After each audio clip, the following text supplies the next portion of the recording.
que no conocemos. Por ejemplo, cuando nosotros vemos que Santiago, usted lo busca en algún diccionario, ah, va a decir que es Jacobo, y Jacobo es su plantador. Hoy vemos que está de moda ese nombre para los niños pequeños. La inmensa mayoría no sabe qué ocurre, pero en la historia, cuando se hace la traducción del griego al latín, la Vulgata, el nombre sería ya transliterado de Jacobo, sería Jacob, y en latín sería Yago. Entonces se escuchaba como San Yago, y alguien, para que sonara fonéticamente mejor, le puso Santiago. Pero realmente Santiago es el hermano de Cristo, Jacobo. Si ustedes observan, muchas veces las personas desconocemos todos estos datos porque la Biblia está hecha para la salvación de todos los hombres, pero no está hecha como un libro de historia o un libro de geografía o un libro de ciencia. Ahí encontramos ciencia, ahí encontramos geografía, ahí encontramos historia, pero no necesariamente es un libro sobre la historia. Más bien es sobre la historia del pueblo de Israel y luego sobre la historia suya y mía de la salvación hecha por Cristo Jesús. Entonces quise hacer esta simbología por una razón muy importante, porque a veces nosotros pensamos que ya conocemos lo suficiente. Y les voy a asegurar algo. Nosotros requerimos tener ese deseo, esa hambre, esa sed del conocimiento de Dios para ir creciendo constantemente. En lo general, cada día, o en lo personal, cada día aprendo algo nuevo. Nunca he encontrado algo que diga yo, ya me lo sé. Incluso me sorprende Dios porque yo uso el leccionario bíblico revisado como un evangélico para todas las predicaciones. Ahí vienen las lecturas ordenadas y cada 3 años se pueden ver los 3 evangelios todos los domingos. Se pueden ver la mayoría de los salmos, pero también se puede ver parte de los profetas. Entonces, nos lleva a tener una concepción más clara, ordenada, sistemática, gradual, permanente, intencional y significativa de ir creciendo en la palabra de Dios. Por ese motivo quise empezar con esto para que se viera que nosotros necesitamos estar con los oídos atentos a la voz de Dios, pero también con los sentidos. ¿Se dieron cuenta de lo que leímos al principio?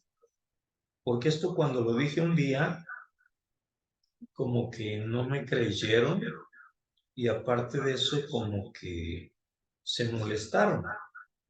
Porque yo dije que la verdadera alabanza no era con los labios. Vayamos nuevamente a Colosenses capítulo 3, en el verso 16. Dice, la palabra de Cristo mora en abundancia en vosotros, enseñándoos y exhortándoos unos a otros en toda sabiduría, cantando con gracia en vuestros corazones al Señor, con salmos e himnos y cánticos espirituales. O sea, en otras palabras, aquí la riqueza de esta porción bíblica es muy interesante. Primero, que hay abundancia en nosotros de la palabra de Cristo, pero enseñándonos y exhortándonos unos a otros en toda sabiduría. Aquí quiero hacer un énfasis. Requerimos todos tener maestros y tener discípulos, ser mentores y ser mentoreados. De alguna manera nuestro plan divino es corporativo o comunitario y no es personalizado. Y luego dice, cantando con gracia en vuestros corazones. En otras palabras, no está hablando cantando con gracia en sus labios o con palabras, sino con salmos e himnos y cánticos espirituales. ¿Cuáles serán los cánticos espirituales? Muchas veces no son los cantos que nosotros hacemos. Es algo más profundo de agradecimiento, de petición, de intercesión, de ruego, incluso de amor. Espero se haya entendido eso. Vamos a continuar. Entonces, viendo esta parte,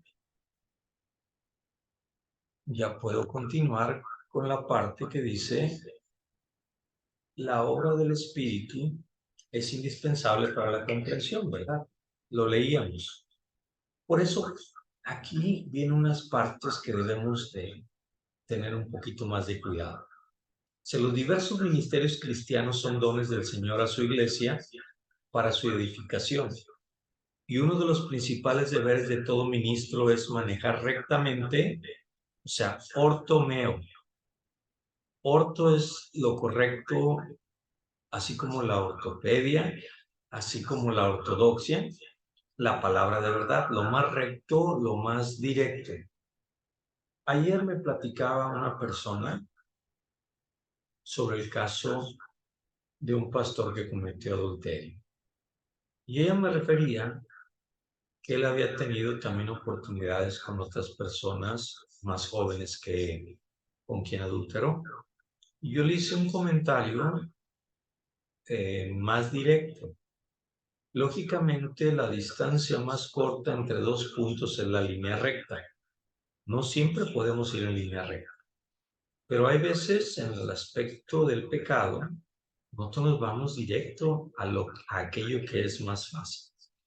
Si él hubiese adulterado con una persona más joven, hubiese tenido problemas más graves. A lo mejor ya tenía tiempo con esta situación y su propia familia estaba enterada, como ocurrió allá en Brasil, con otro caso de otro pastor que adulteró, que nosotros no nos dábamos cuenta, pero su familia sí lo sabía. Por eso aquí, cuando dice lo más recto posible, lo más prudente, lo más sabio, lo más correcto, lo más directo, es lo ortomeo y la palabra de verdad en 2 de Timoteo 2:15. Así como uno de sus mayores pecados es adulterar, capeleu, desnaturalizar con fines indignos esa palabra. A ver, vayamos a 2 Corintios 2:17. 2 Corintios 2:17. Y vean lo que dice. Pues no somos como muchos que medran falsificando la palabra de Dios, sino que con sinceridad, como de parte de Dios y delante de Dios, hablamos en Cristo. Y aquí viene otra parte muy interesante. Voy a irme del versículo 14 en adelante para que tengan la idea completa. Mas a Dios gracias, el cual nos lleva siempre en triunfo en Cristo Jesús, y por medio de nosotros manifiesta en todo lugar el olor de su conocimiento. Porque para Dios somos grato olor de Cristo en los que se salvan y en los que se pierden. A estos ciertamente olor de muerte para muerte, y a aquellos olor de vida para vida. Y para estas cosas, ¿quién es suficiente? Pues no somos como muchos que medran falsificando la palabra de Dios, sino con sinceridad, como de parte de Dios y delante de Dios, hablamos en Cristo. En otras palabras, aquí nos está diciendo la porción que hablamos la palabra de Dios, pero lo hacemos delante de Dios, teniendo de testigo a Dios que nosotros lo estamos haciendo con un corazón recto. Y por eso para aquellos que se salvan, le damos un olor a vida, un olor grato, porque le damos la esperanza de un cambio, de una transformación. Precisamente metanoía, que es la palabra en griego del 180 grados en los cuales podemos estar frente al pecado y nos vamos a voltear dándole la espalda al pecado, teniendo de frente a Dios. Muy bien. Por eso Pedro, refiriéndose a algunos escritos de Pablo, afirma que son difíciles de entender y que los indoctos e inconstantes los tuercen, al igual que las demás escrituras, para su propia perdición. En la segunda carta de Pedro, capítulo 3, versos 15 y 16. Y también aquí debemos de comprender algo. Pablo había sido educado a los pies de Gamaliel, un gran rabino, un gran maestro de ahí, de esa época. Él fue puesto incluso con el Sanedrín, lo cual significaba que él era un fariseo que conocía la ley perfectamente, pero había algo que le faltaba, el conocer a Cristo.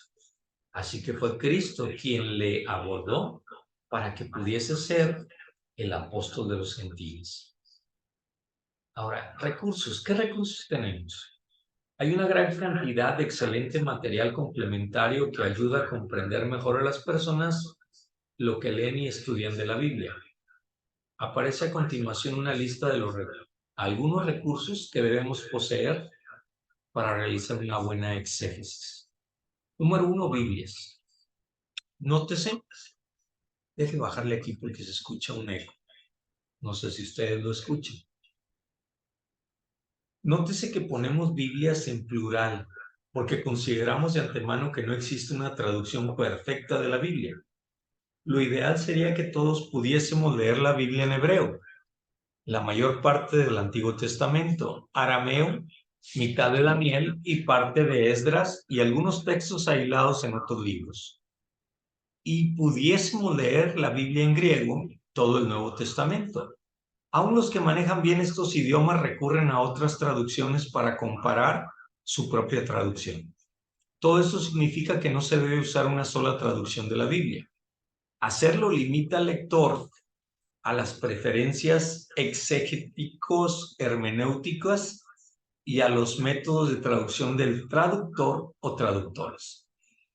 Espero se haya entendido esto, porque es muy importante. Aun cuando ustedes conociesen el idioma hebreo y el idioma griego, que era lo que yo les decía al principio, aún con ello necesitan ver varias versiones, varias traducciones para poder comparar lo que ustedes están conociendo. El estudiante de la Biblia debe hacer uso de 2 o 3 versiones diferentes de la Biblia. Visto lo anterior, podemos sugerir al estudiante de la Biblia las siguientes versiones. Dios habla hoy, que es traducción por equivalencias dinámicas. Ahí están también incluidos los apócrifos. La Reina Valera 1960, que tiene equivalencias formales. Y también se recomienda la Biblia de Jerusalén, que es de gran ayuda para la exégesis porque está más apegada a una traducción directa del griego, en el caso del Nuevo Testamento, y del hebreo, pero con un lenguaje más formal hacia lo que quiso decir el autor. Y la Nueva Biblia Española, traducción por equivalencias dinámicas. Hay concordancias. A propósito, el día de ayer y hace rato yo estaba bajando, les voy a enviar el Strong, les voy a enviar el Vine, con todas las, son diccionarios de griego y de hebreo, y voy a procurar enviarles Biblias que sean útiles para ustedes y concordancias. O sea, las concordancias son indispensables para el trabajo exegético. La concordancia enumera los lugares, un libro, un testamento, toda la Biblia, donde aparece una palabra. Nos ayuda a determinar el uso, la distribución y los contextos de una palabra específica. Las concordancias son útiles para el estudio temático, por ejemplo, salvación, o para descubrir los temas característicos de los distintos libros de la Biblia. En otras palabras, cuando ustedes ven una Biblia, hay concordancias bíblicas que están al final o al principio, o hay incluso libros específicos sobre concordancias bíblicas de tal o cual versión, traducción o Biblia en especial. Y ahí ustedes pueden buscar la palabra que se les ocurra, cielo, y va a aparecer todos los lugares donde está la palabra cielo. Nada más recuérdese que como son Biblias de estudio, ya vimos que muchas de las cosas como el pecado está denotado de una forma genérica, pero no significa lo mismo en cada caso. Y para eso necesitamos los diccionarios. Estos dan información necesaria para ubicar el mensaje bíblico en su contexto inmediato y global. Por ejemplo, ofrecen información detallada de una ciudad o un monte, presentan un panorama completo de un concepto teológico, elección, pecado, lo que quieran. Dan biografías completas de personajes importantes de la Biblia.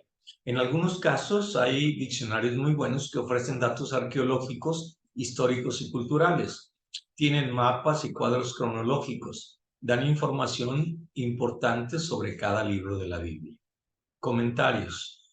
Es imposible dar aquí una lista de comentarios que quisiéramos sugerir para cada uno de los libros de la Biblia. Sin embargo, si queremos dar algunos consejos a seguir para hacer la mejor elección. En primer lugar, el estudiante de la Biblia debe tener como regla no usar ningún comentario hasta haber hecho su propia investigación. ¿Qué significa esto? Esto es muy importante, porque estos, si se acuerdan, déjenme hacer una pausa aquí. Si se acuerdan que estábamos platicando de rumiar la vaca, cuando nosotros en la lectura orante o la lección divina se les daba a conocer que hay que leer varias veces la porción bíblica o la perícopa. ¿Por qué? Porque de esta manera nosotros vamos a ir comprendiendo mejor lo que estamos leyendo, en vez de hacerlo de una manera tan a la ligera. Pero cuidado, la vaca rumia porque la mastica, lo devuelve, lo vuelve a meter a su boca, lo vuelve a masticar para hacerlo digerible. Pero cuidado, porque esa vaca está comiendo su propia comida.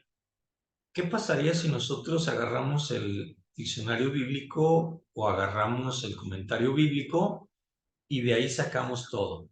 Resulta ser que entonces es lo que le dio a conocer Dios a esa persona, pero no necesariamente lo que Dios nos quiere dar a conocer a nosotros. Hagamos la investigación solos y ya después comparemos con todos los comentarios bíblicos. En otras palabras, nosotros no vamos a recoger lo que vomita alguien para comerlo.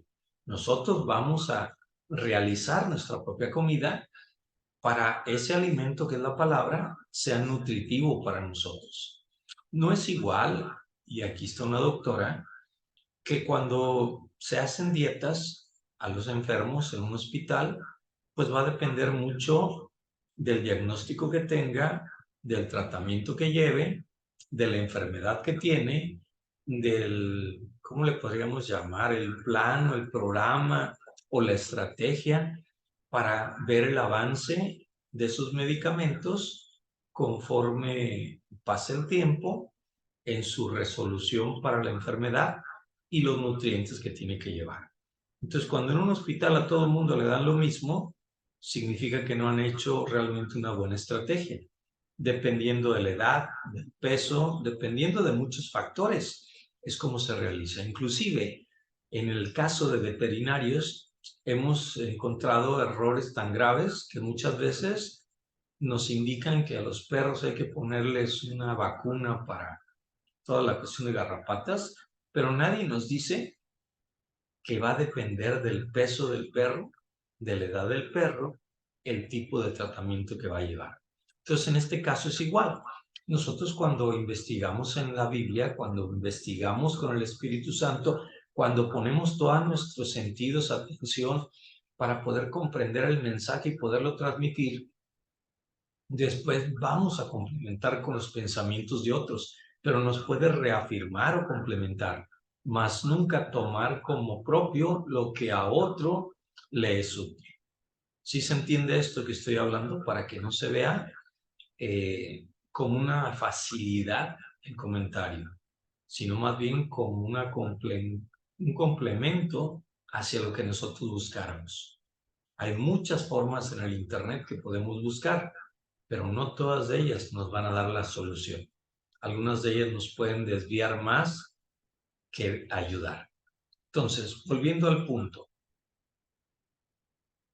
Dice, recurrir a un comentario antes de hacer el estudio personal ayuda a la pereza mental y le roba al estudiante la satisfacción de haber descubierto algo por sí mismo. En segundo lugar, hay que evitar aquellos comentarios de carácter devocional que no ayudan al estudiante a encontrarse con los asuntos propiamente exegéticos, sino que de inmediato saltan a la aplicación. ¿Se acuerdan los pasos? Hay 4 pasos en un sentido, hay otro que tiene 7 pasos y hay otro que tiene 10. Pero en todos los casos, la finalización es la aplicación en el mundo contemporáneo. Pero todo lo que lleva para la aplicación es primero el entendimiento de quién lo dijo, a quién le dijo, por qué lo dijo, cómo se aplicó en aquella ocasión, cuál era el objetivo, el propósito para nosotros entenderlo. Los comentarios recomendados son aquellos que empiezan con una introducción bastante completa, donde se encuentran detalles de dónde, cuándo y quién escribió el libro, por qué y para quién lo escribió, cuál es su estructura y bosquejo y cuáles son sus temas teológicos más importantes.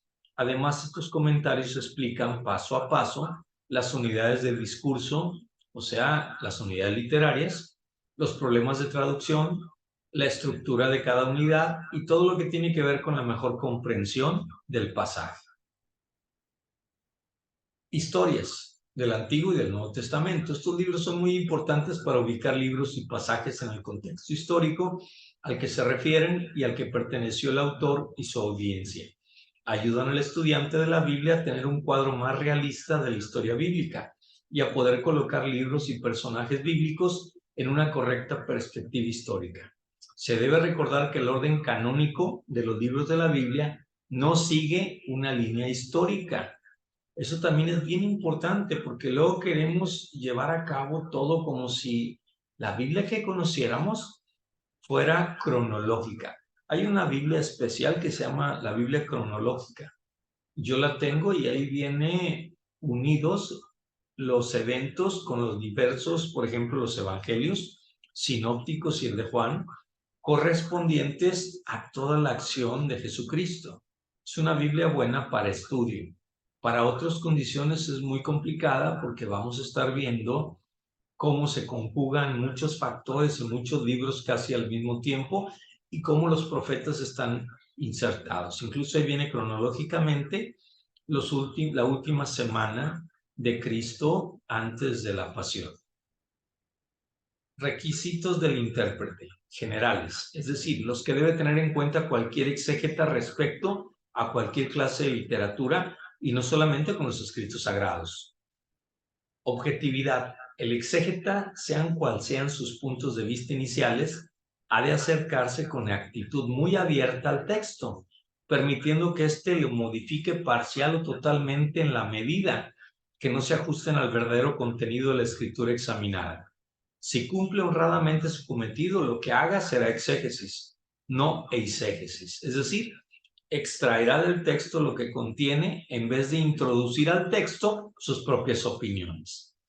Debe tener un espíritu científico, se debe prestar la atención a la crítica textual, al análisis lingüístico, a la consideración del fondo histórico y a todo cuanto pueda contribuir a aclarar el significado del texto.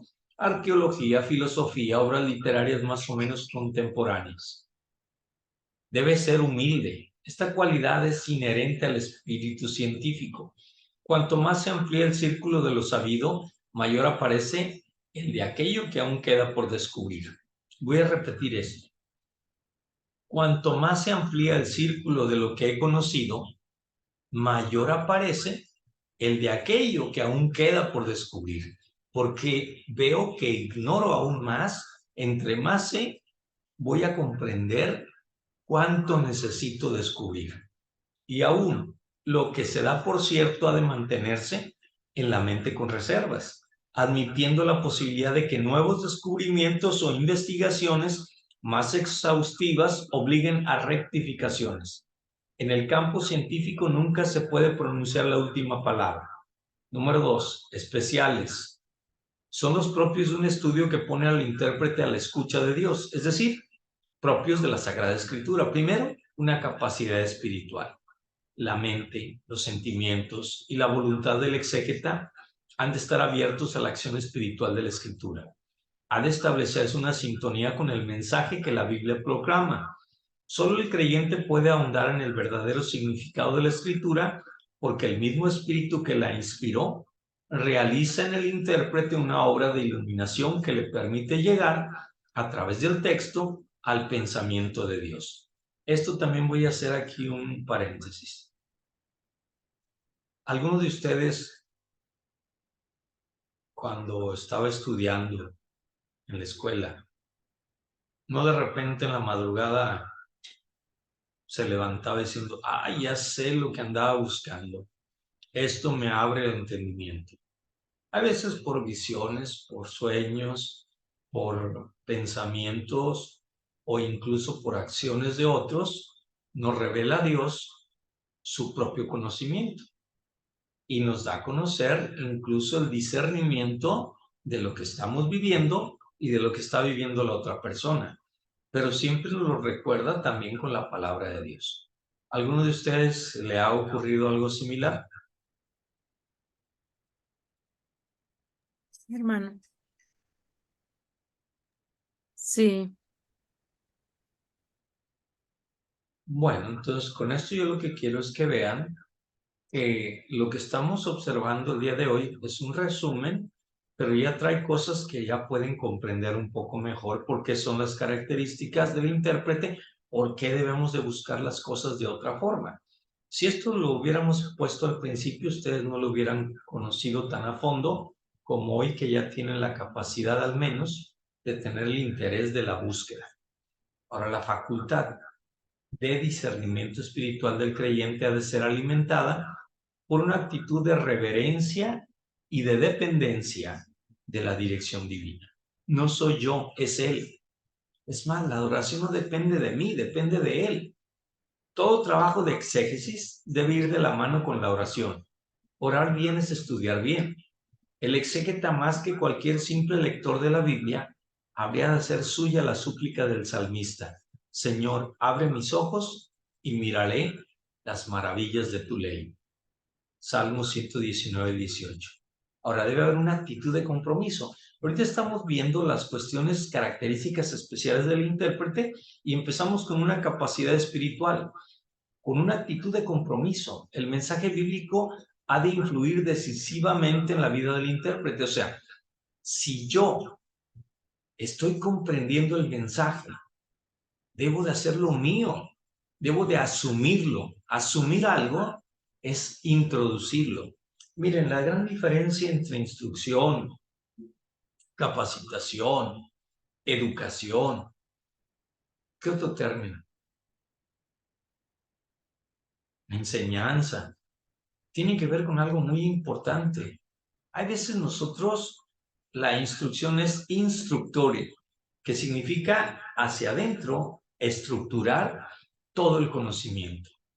Hay veces la enseñanza va nada más a lo superficial, pero la instrucción nos cambia la estructura que tenemos de pensamiento.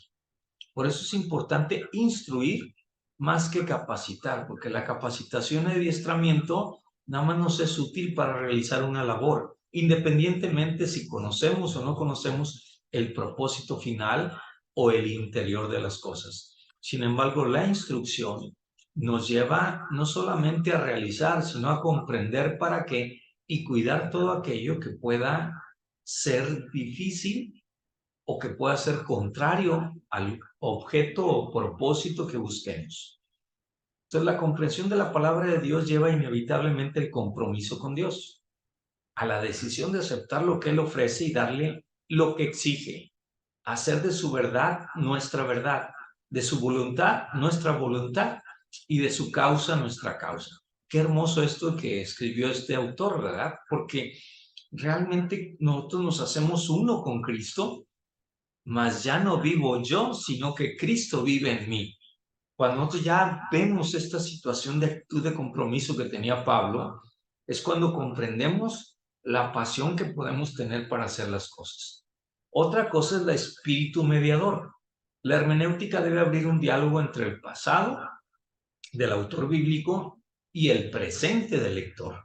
Y como mediador en el diálogo está el intérprete, quien ha de recorrer una y otra vez el círculo hermenéutico, acercándose por un lado al texto y por otro a su propio contexto histórico, interrogando a ambos hasta llegar a discernir la palabra de Dios significativa para los hombres de cualquier lugar u época. Fíjense, hay veces cuando hablamos, por ejemplo, de diezmo, la gente lo ve en el pasado, pero se nos olvida algo. Dios dijo, pruébenme y yo abriré las ventanas de los cielos. ¿Por qué tenemos un país que hay veces y una iglesia que hay veces no refleja el gozo, el compromiso, no va de victoria en victoria y de gloria en gloria? A veces va navegando, como la Chabelita que salía ahí en la televisión, ¿verdad? Puras quejas, puros problemas, puros detalles. Y vean cómo nuestro comportamiento nos lleva a no asumir su causa, a no tener su verdad, a no comprometernos. Por ejemplo, yo cuando visito pregunto, ¿cómo está? Pues en lo que cabe bien. Y pregunto, ¿y en lo que no cabe? Porque no entiendo esa expresión. Tampoco es para que digamos, estoy súper bendecido y todo me está yendo bien, ¿no? Pero podríamos decir, hoy me siento confiado, aun cuando las cosas no resultan como yo esperaba, pero sé y confío en Dios que Él me está llevando de la mano a que lleve esto a un buen término. Creo que si tenemos la confianza en Dios, podemos salir adelante a pesar de que no tengamos la victoria, pero no estar aparentando. Por esa razón, es imposible no tener esa oportunidad de ser ese mediador para llevarlo a la época actual. Los judíos tienen 10-80. ¿Qué significa? El diezmo, 10% de ahorro y 80% para sus cosas. Ahora yo les voy a preguntar algo, ahorita que me acordé. Como el cristiano tiene 10-90, yo les voy a preguntar a ustedes. ¿Y qué pasaría si el 90% ustedes lo hicieran para alabar a Dios? ¿Qué pasaría si ustedes todo lo que compraran fuera para engrandecer el reino de Dios? ¿Qué pasaría si ustedes con lo que comen pudiesen compartir a otro? ¿Qué pasaría si ustedes, en vez de comprar cosas que ni siquiera van a usar, compraran cosas que fueran útiles para todos los demás, para su familia, más que para uno? Y voy a poner un ejemplo bien claro. La mujer está en su casa y máximo cuando no trabaja y está cuidando hasta el mínimo centavo de lo que le dan para los gastos. Y el hombre anda en la calle y ¿qué ocurre? Se le atravesaron una torta ahogada, se le atravesó un menudo, se le atravesó algo y ¿qué es lo que dice el hombre que trabaja? Pues me lo merezco, yo estoy trabajando, pero no lo está haciendo compartidamente. ¿Por qué mejor no llega a su casa y le dice a su mujer, acompáñame, vamos a ir a comer juntos hoy fuera? ¿Por qué? Porque ahí estamos sembrando para el reino de Dios. De la otra manera lo hacemos de una forma egoísta. Entonces, cuando decimos el 10% es para Dios y el 90%, pues debería ser también para Dios, porque Él nos dio el 100%. Nosotros nada más le devolvemos el 10%. El SAT nos quita el 30% del 100 que era nuestro. Y acá Dios nos da el 100% y le devolvemos el 10% para el crecimiento del reino. Pero si empezamos a compartir y no a estirar el gasto, sino a invertir el gasto, quizás cambie nuestra posición, nuestra actitud y podamos vivir más con el aspecto de Dios. Bueno, vamos a continuar.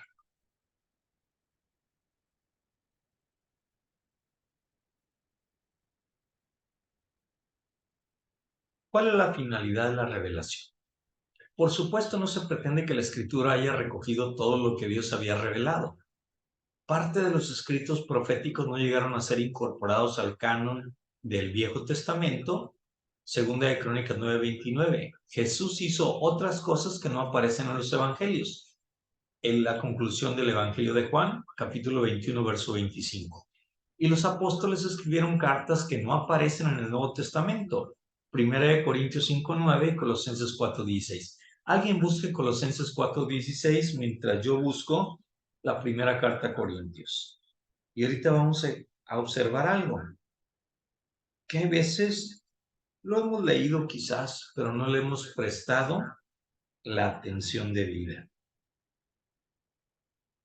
Fíjense, dice así: así que celebremos la fiesta no con la vieja levadura ni con levadura de malicia y de maldad, sino con panes sin levadura de sinceridad y verdad.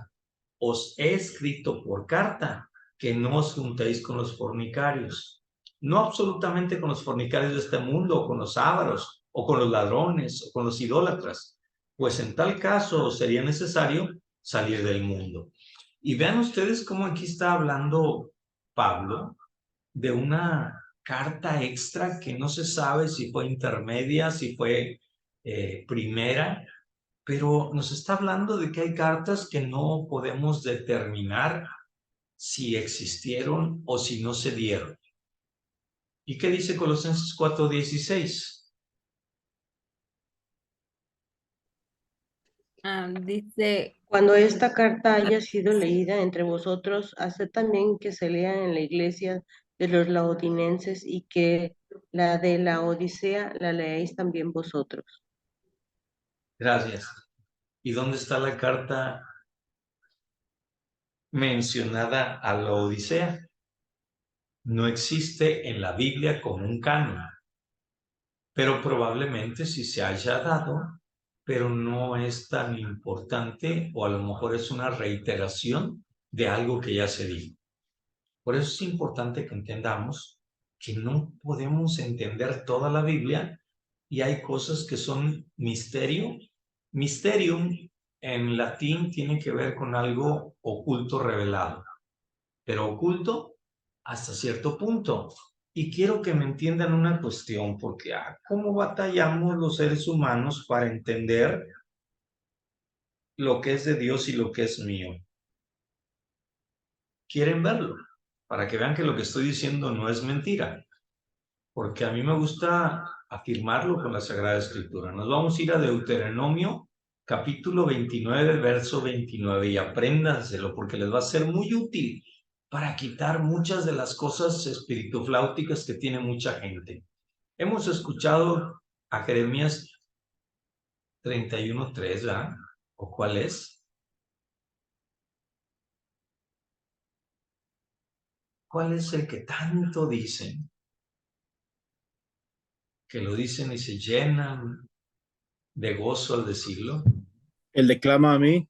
Ajá, y yo te responderé y te enseñaré cosas ocultas, etc. Ahora vayamos a Deuteronomio 29:29. Dice: las cosas secretas pertenecen a Jehová nuestro Dios, mas las reveladas son para nosotros y para nuestros hijos para siempre, para que cumplamos todas las palabras de esta ley. Entonces no está hablando definitivamente Jeremías de que me va a descubrir algo de un secreto, un tesoro o algo que me convenga. No es el brujo mayor que salía ahí en Televisa ni Moni Vidente, sino que todo esto que aquí nos encierra en el Deuteronomio capítulo 29, verso 29, tenemos cosas que son secretas y que pertenecen a Dios. Que para qué estarnos quebrando la cabeza si no podemos descubrirlas. Pero lo que está revelado es para nosotros, para nuestros hijos, para siempre, pero sobre todo, el propósito es para que cumplamos todas las palabras de esta ley. O sea, para que cumplamos toda la palabra de la enseñanza que es la Torah. Ha sido mal traducida como ley, cuando es más enseñanza, es vida. Para el judío la Torah es la vida. Ok, continuemos entonces. Una comprensión clara del objeto de la escritura nos librará de los problemas que a menudo se han planteado, alegando deficiencias en la Biblia desde el punto de vista científico o histórico. La revelación y por ende la escritura no nos ha sido dada para llegar a aprender lo que podamos llegar a conocer por otros medios, sino con el único propósito de que alcancemos a saber lo que sin ella nos permanecería velado, la verdadera naturaleza de Dios y su obra de salvación a favor del hombre. Este hecho adquiere importancia capital cuando hemos de interpretar la Biblia, pues no pocas dificultades se desvanecen cuando se tiene en cuenta lo que es y lo que no es la finalidad de la revelación. Aquí sí se dan cuenta, voy a hacer otro paréntesis, porque aquí sí se dan cuenta, hemos caído en errores gravísimos de que hoy hay una teología de la prosperidad que en el siglo XIX no existía. Hemos caído en una situación de taumaturgos como cuando Cristo vivió, que existía una serie de gente que supuestamente tenía el don de sanidad o de sanación, pero no era realmente enviados por Dios. También tenemos hoy lo del feminismo, tenemos lo de la maternidad del Espíritu Santo o hacer ver que Dios es mujer. También tenemos el transhumanismo, bueno, tenemos unas 15 corrientes y movimientos teológicos contemporáneos a partir de 1990 a la fecha que trastocan todo porque han llegado, según ellos, a encontrar la gran perla. Y a mí me causa tristeza, ¿eh? Como muchos pastores andan en búsqueda de algo novedoso, de algo que los demás no hayan descubierto. Pero ¿saben qué? Se pierden en el camino.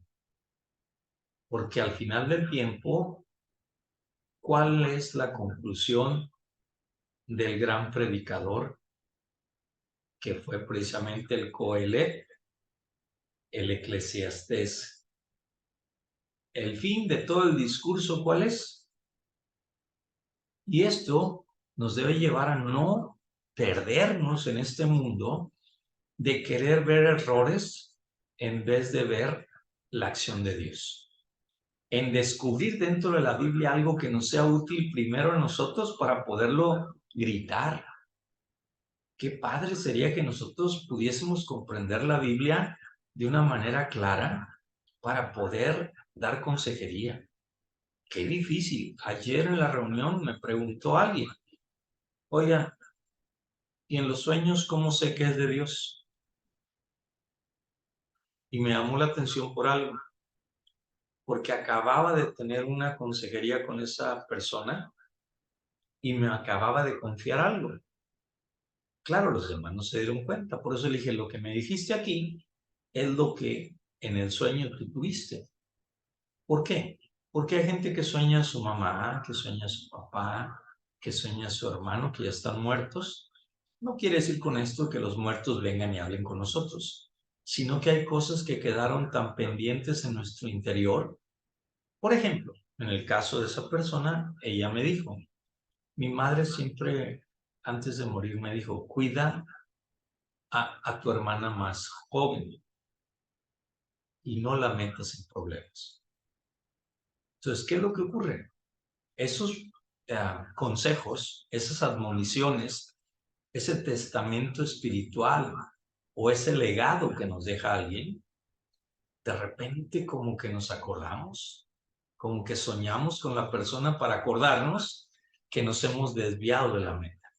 Entonces, qué padre sería que Dios nos hablara todas las noches, que incluso nos despertara, pero cuidado, pero no es que Dios me despierte a las 3 de la mañana para que me ponga a orar, eso no lo sé, porque Dios no es así, no es una persona que interrumpa, un matasueño, ¿qué le podríamos llamar?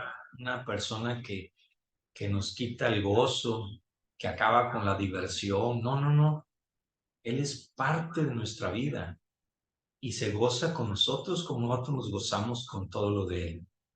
Se entristece con nosotros, dice, no contristes al Espíritu Santo. Entonces creo que Dios también, por eso es persona. No sé si lo hayamos platicado, pero ¿por qué podemos decir que es un Dios en tres personas? Porque la personalidad tiene que ver con las emociones, tiene que ver con las sensaciones, pero también tiene que ver con las decisiones. A ver si se entiende esos conceptos. Por supuesto que los sentimientos, las emociones, pero también las decisiones tienen que ver con la voluntad, tienen que ver con el compromiso y tienen que ver con la sabiduría. Y todo esto tiene que ver con la obediencia a Dios. Si hiciéramos un cuadro mental de lo que acabo de hablar, quizás entendiéramos que nosotros estamos entre más apegados a Dios, vamos a ser más certeros en nuestra vida. Vamos a errar cada día menos. Vamos a pecar cada día menos, porque vamos a estar sujetos a aquel que nos está guiando y que nos está dando la felicidad de una vida plena. Por ello, quise hacer la simbología de lo que estamos viendo. Ahora bien, dice aquí, la verdadera naturaleza de Dios es obra de salvación a favor del hombre. Eso es lo que debemos de buscar. Este hecho adquiere importancia capital cuando hemos de interpretar la Biblia, pues no pocas dificultades se desvanecen cuando se tiene en cuenta lo que es y lo que no es la finalidad de la revelación. No podemos perder de vista que la finalidad de la escritura no es proveernos de una enciclopedia a la cual recurrir en busca de información sobre cualquier tema. Ninguno de sus libros fue escrito para ser usado como texto para aprender cosmología. Hago aquí un paréntesis. ¿Saben ustedes lo que es cosmología, cosmogonía y cosmovisión? Cosmogonía es la respuesta del hombre ante la manifestación de un Dios desconocido. ¿Qué es la cosmogonía? Fue la manifestación de los pueblos para hacer pirámides, para hacer respuestas hacia lo desconocido. Cosmología es la respuesta de la ciencia a la creación del mundo, a la creación del hombre y al futuro del hombre. Y la cosmovisión es la visión del cosmos que se tiene por cada cultura. Entonces, cuando hablamos de una cosmología cristiana, estamos viendo el creacionismo en lugar de la evolución. Cuando estamos viendo la cosmogonía cristiana, nosotros tenemos muchos reflejos que nos llevan a tratar de darle explicación a cosas que nos ocurren. Por ejemplo, en nuestro México es muy común, en otros países no. Por ejemplo, cuando les daba hipo, ¿qué hacía su mamá? Nos daba un susto. En algún caso. En otro caso, Colocaban hilitos rojos en la frente. muy bien. En O otros, azúcar. ajá, Daban también. azúcar en casos. O sea, como ustedes ven, son respuestas que de alguna manera no tienen algo científico. Como por ejemplo a los árboles, hay gente que le pinta cal sin saber exactamente para qué es eso. Otros les ponen cosas rojas, tampoco sin tener una... Eso es la cosmogonía. Y la cosmología es la respuesta científica a toda acción que el hombre, el universo, la creación y el futuro nos debe llevar. Y actualmente ya la cosmología ha llevado a un encuentro para con Dios. Pero la cosmovisión cristiana es la visión del mundo que tiene Dios, que está en la Biblia. Por eso es importante entender los conceptos para poder lograrlo. E insisto, hay cosmogonías de los judíos, hay cosmogonía de la iglesia primitiva, y si vemos la Didaché o el Enquiridión, que son los libros en los cuales se basaron la iglesia primitiva para lograr realizar los cultos, realizar el orden, que no, en la Biblia no dice cómo se hace un culto, en la Biblia no dice cómo se hace una iglesia, sin embargo, se fue estructurando. Entonces, estos conceptos han llevado que en ocasiones se haga más importante esto que la propia palabra de Dios. Y eso debemos de tomar en cuenta para no caer en esos errores. Muy bien. Para aprender cosmología, biología, antropología, incluso historia en un sentido científico. Los incrédulos a menudo afirman que la Biblia es obsoleta. Los descubrimientos modernos, dicen en sus argumentos, han hecho que la cosmovisión bíblica parezca ridícula. Esta posición hace varias suposiciones erróneas y pasa por alto la perspectiva de la Biblia. La Biblia no es un texto de ciencia. Su propósito no es explicar con palabras técnicas la información científica acerca del mundo natural, sino explicar los planes de Dios y su relación con el hombre para tratar los asuntos espirituales. En definitiva, no es un texto técnico para científicos. Las descripciones bíblicas en lo concerniente a la naturaleza no son científicas ni faltas de ciencia, sino compuestas con palabras que no son técnicas, sino a menudo generales para que aún los iletrados puedan entenderlas. Esto no quiere decir que sus declaraciones sean incorrectas. Significa que fueron escritas desde el punto de vista y el idioma de un observador no técnico para un público en general. La gran preocupación del Espíritu Santo al inspirar a los escritores sagrados no era controlar su forma de escribir a fin de no escandalizar a los científicos o historiadores de épocas posteriores, sino guiarlos en su testimonio de los hechos salvíficos y en la fiel expresión de lo que les había sido revelado. Aquí voy a hacer otro paréntesis. Imagínese usted algo. Hay seminarios o pseudoseminarios actuales que están reflejando que, por ejemplo, que el diluvio no fue universal. Y nos quedamos pensando, ¿verdad? Entonces, que alguien me explique cómo en la Huasteca, acá en Monterrey, existen fósiles de camarones, de moluscos, en una tierra que está aproximadamente a 700 kilómetros, 800 kilómetros de la costa. Número 2, en los Himalaya han encontrado fósiles marinos. Claro que hay ya se me olvida el nombre, no me acuerdo cómo le llaman, que era un solo, que la tierra estaba toda junta y se fue dividiendo. Pero aun cuando se haya dividido y que las placas tectónicas estén en movimiento constante, si no hubiese sido universal, la pregunta es cómo se hubiera contenido el agua. Todo esto que estamos mencionando nos lleva a realidades excepcionales que la Biblia menciona, pero que la ciencia hasta ahora lo está descubriendo. Hay muchas cosas que no entiende. Por ejemplo, la hermana Yolanda nos puede auxiliar en esto. Pero cuando decían de la lepra blanca, ¿no tendrá una relación también con la psoriasis y con muchas de las cosas que hoy vemos que tampoco tienen un tratamiento, tampoco tienen una solución por la ciencia?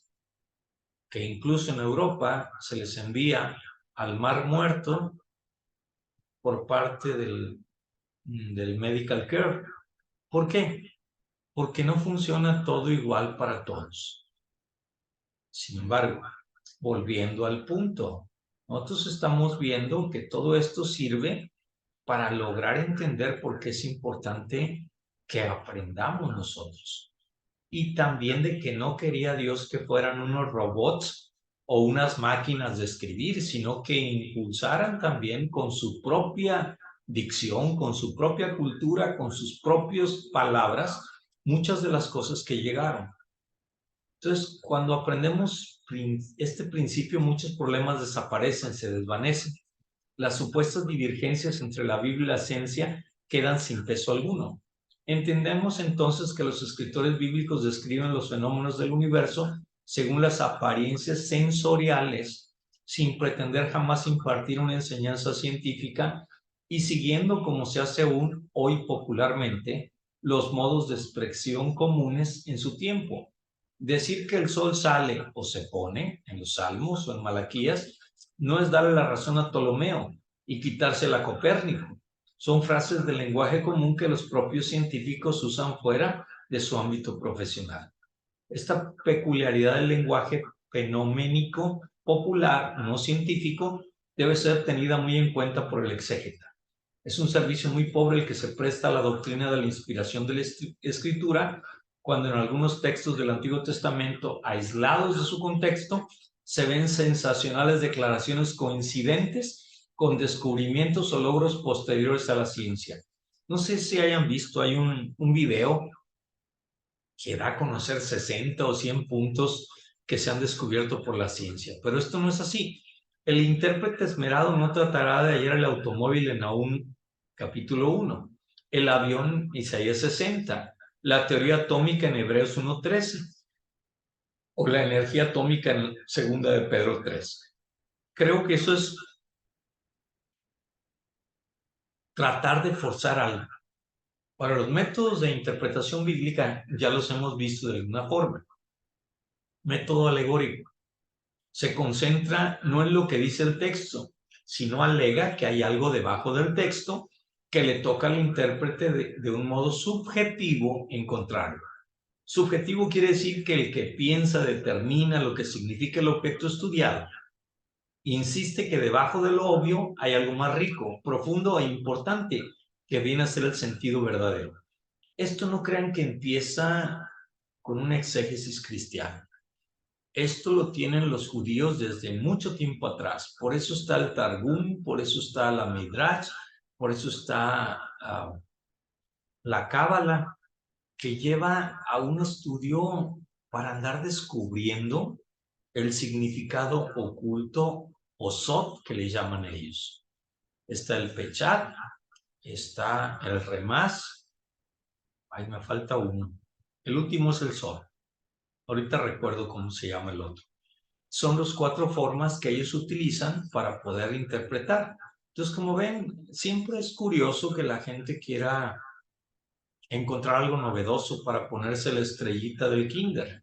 Pero al final del cuento, todo lo que está descubierto, y la ciencia no ha, vamos, nada es nuevo.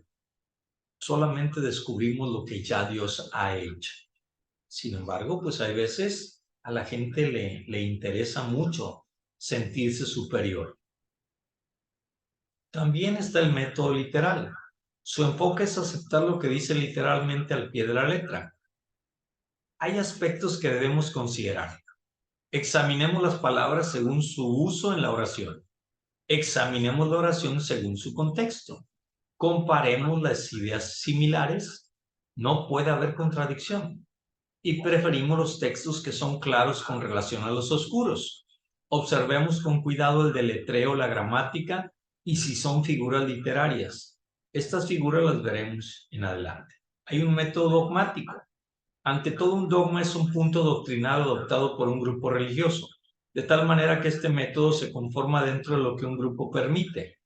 Entonces, esto ya lo habíamos visto. El problema con el método radica en quién determina lo que creemos, la Biblia o el hombre, la Biblia o la iglesia. Recordemos que la Biblia es la autoridad y no el individuo. Hay un método liberal. Este método se basa en la tesis de lo sobrenatural. No existe. Por tanto, no cree en la inspiración de la Biblia, en los milagros, mucho menos de que existe un Dios que influye directamente sobre la historia. En definitiva, rechaza todo lo que la razón no puede explicar. Se declara libre para pensar lo que quiera y creer lo que le parezca razonable, sin recurrir a otra autoridad aparte de su propio raciocinio. Y aquí debo poner un ejemplo que a mí en filosofía me agradó mucho. La gente que piensa que la razón es lo único que puede privilegiar nuestro futuro, tendríamos que preguntarle algo. Perdona, por razón, por conocimiento, ¿es que respiramos? ¿O cómo fue que el hombre aprendió a respirar? ¿Cómo fue que el hombre o el bebé, al salir del feto, puede, en un momento dado, respirar? ¿Alguien se lo enseñó? ¿Cómo lo aprendió? Fue un raciocinio.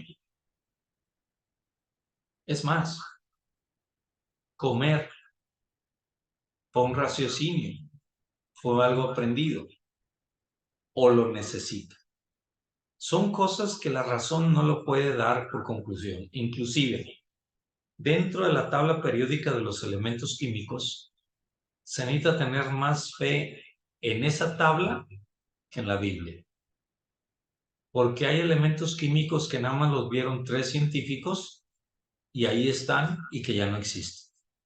Ni esos elementos, ni tampoco los científicos que lo vieron. Sin embargo, ahí están. Entonces necesitamos tener una fe mayor para creer en la ciencia que para creer en la Biblia. La Biblia descubrimos todos los días que existe y que vive porque Cristo está vivo y Dios sigue actuando hasta el día de hoy. Sin embargo, la ciencia de repente como que da un paso para atrás y luego uno para adelante y luego 2 para atrás y 2 para adelante. Y voy a poner un ejemplo bien claro. Todavía no pueden solucionar el problema de la gripe. Y es algo que tiene desde el origen. Con ello quiero decir que a veces la razón no debe ser lo que debe imperar. Por ejemplo, aquí vemos la explicación que se daría en Mateo 14:25, donde leemos que Jesús caminó sobre el mar, es que el Señor anduvo sobre la orilla.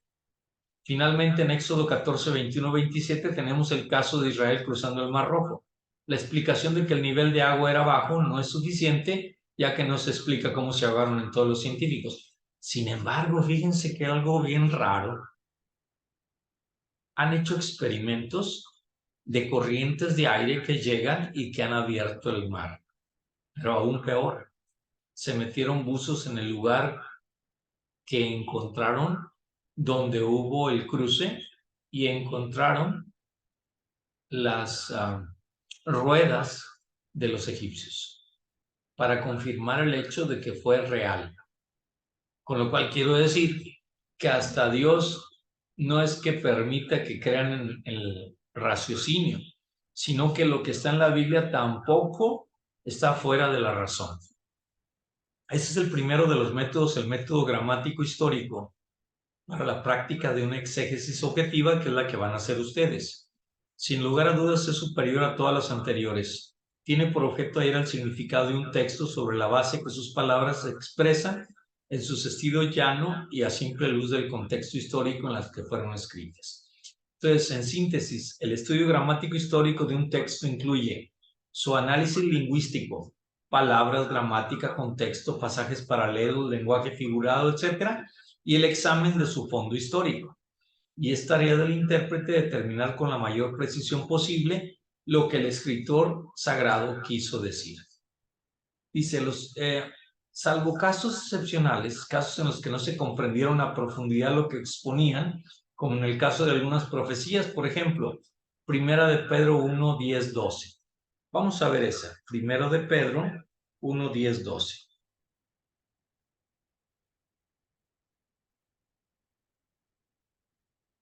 Y ahí, ¿qué nos dice?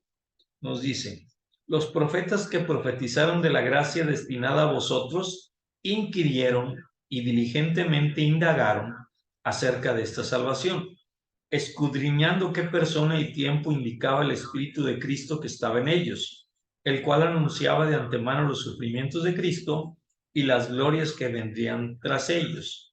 A estos se les reveló que no para sí mismos, sino para nosotros, administraban las cosas que ahora os son anunciadas por los que os han predicado el Evangelio por el Espíritu Santo enviado del cielo, cosas en las cuales anhelan mirar los ángeles.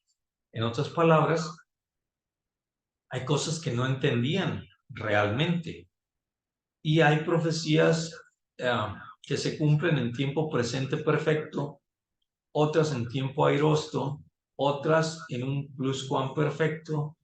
En otras palabras, unas se cumplieron ya, otras se están cumpliendo, otras se cumplen a través del tiempo sin fin y otras se cumplirán posteriormente. Entonces, con todo ello, nosotros debemos estar con reglas básicas para interpretar.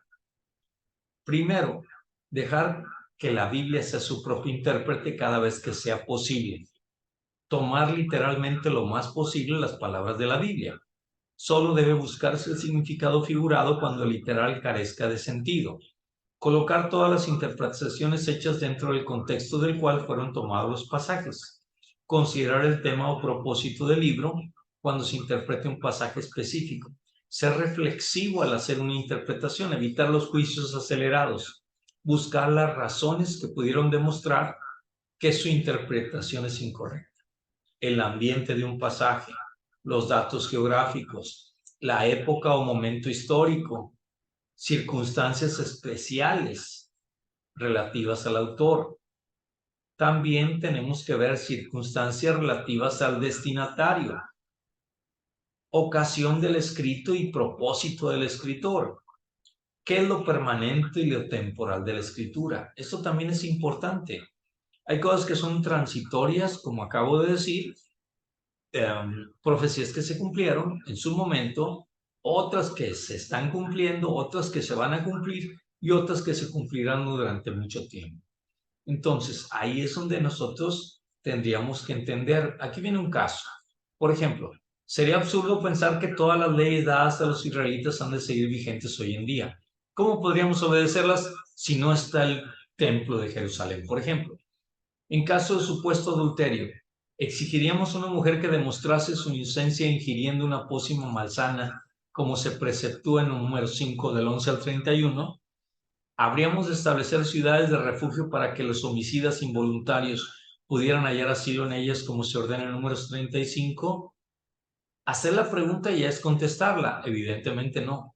Esas leyes corresponden a una sociedad antigua completamente distinta de la nuestra. Aceptarlas y tratar de aplicarlas sería totalmente ridículo. La orden dada por Jesús al joven rico, extendida a todos los seguidores de Cristo y literalmente cumplida, acarrearía a la iglesia grandes dificultades y resolvería muy pocos problemas. La esencia de aquel mandato de Jesús, es decir, la necesidad de renunciar a todo cuanto puede impedirnos seguirle, sí tiene mucho alcance general y permanente. No se trata de vender todo, se trata de no estar sujeto a eso. Fíjense que Francisco de Asís, al leerlo mucho yo cuando estaba aprendiendo, me dio unas clases tan lindas de lo que es la teología y la filosofía en sus cartas y admoniciones como esto. Fíjense, rico no es el que tiene, ni pobre es el que no tiene. Rico es que aquel con lo que tiene satisface sus necesidades.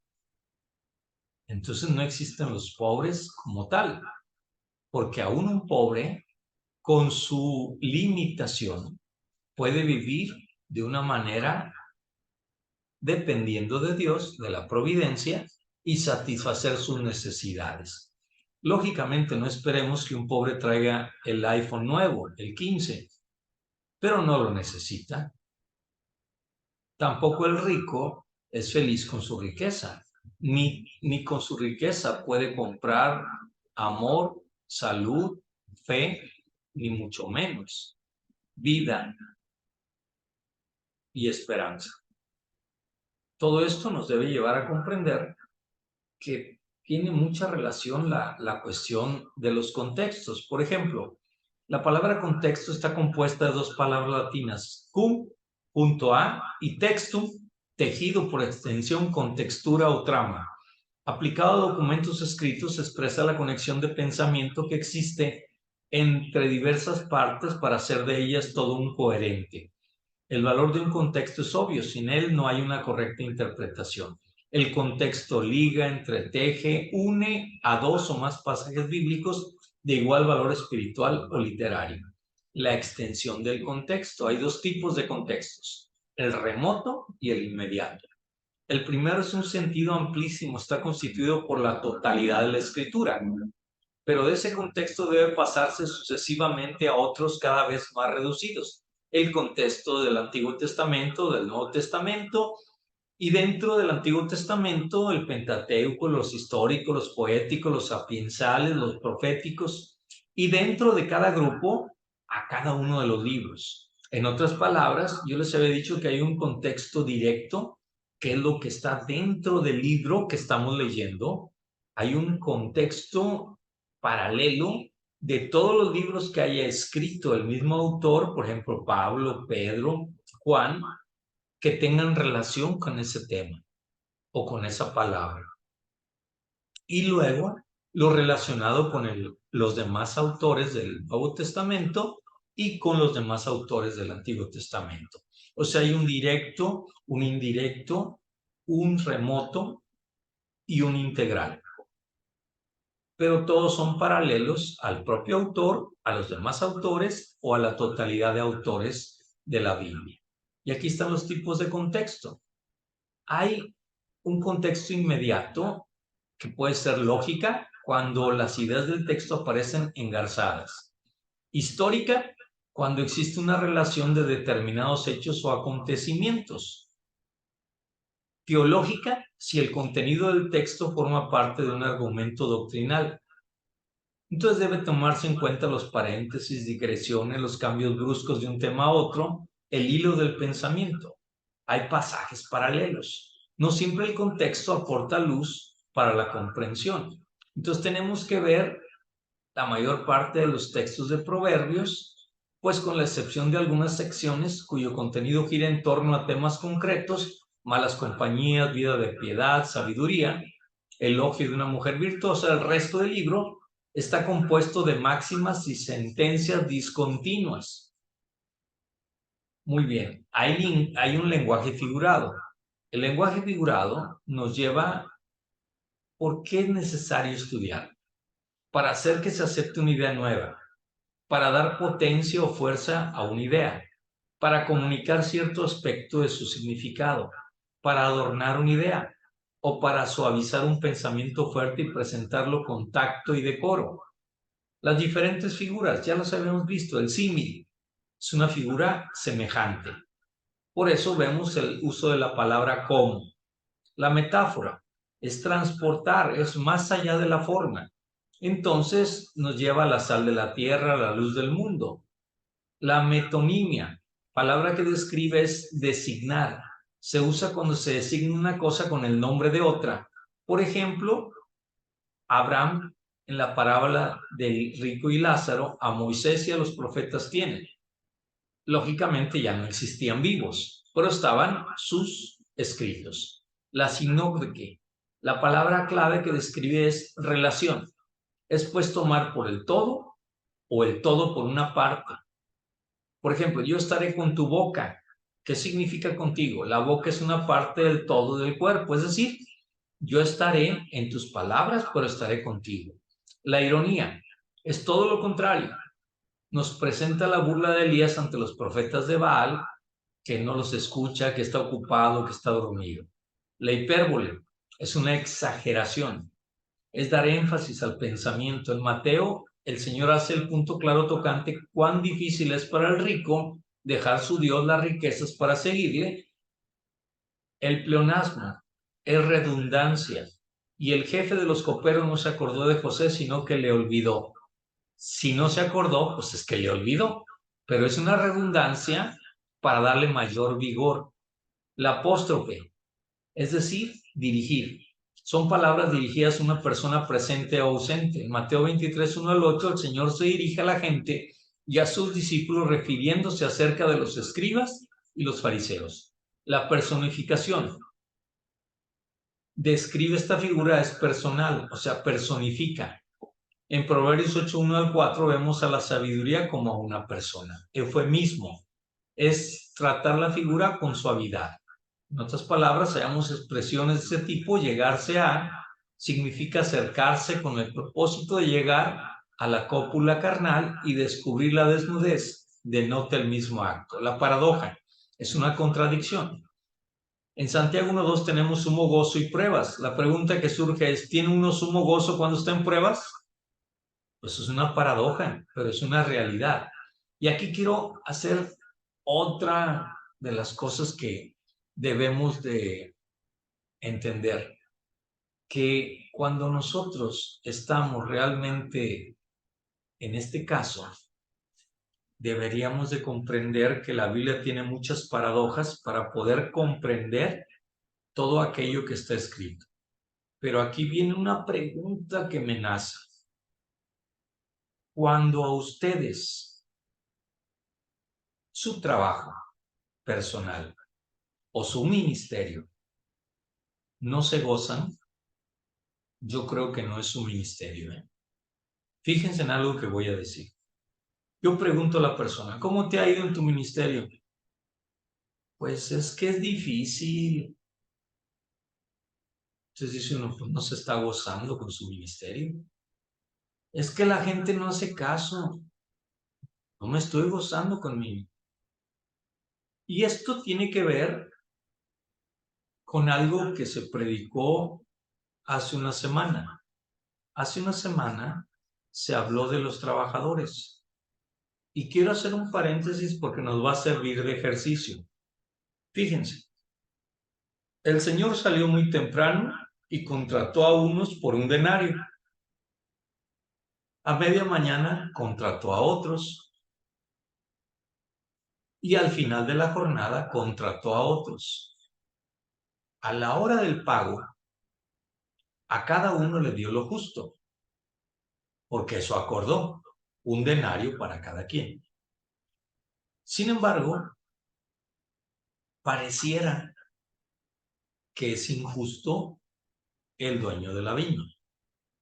Y aquí viene la pregunta. Los que llegaron temprano se quejaron que porque ellos recibían la misma cantidad que el otro. Aquí muchos predicadores se han equivocado porque nos está hablando de la salvación, donde Dios permite que lo que hoy vemos no sea realidad. Por ejemplo, voy a poner un ejemplo bien extremo. Están ustedes en su iglesia y llega el sicario del Cártel Jalisco, pero resulta que vienen atrás los soldados y le tiran un balazo y se mete al templo de ustedes y ustedes lo tratan. ¿Qué harían ustedes?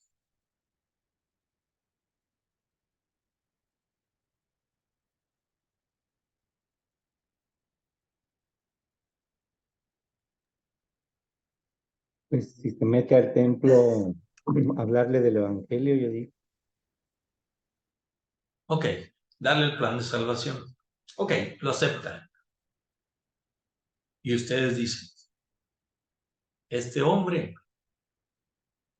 al final encontró la puerta de la salvación. Perdona, ¿qué van a decir los de afuera? Ya murió y aceptó a Cristo y se arrepintió de todos sus pecados. ¿Pero qué van a decir los de afuera?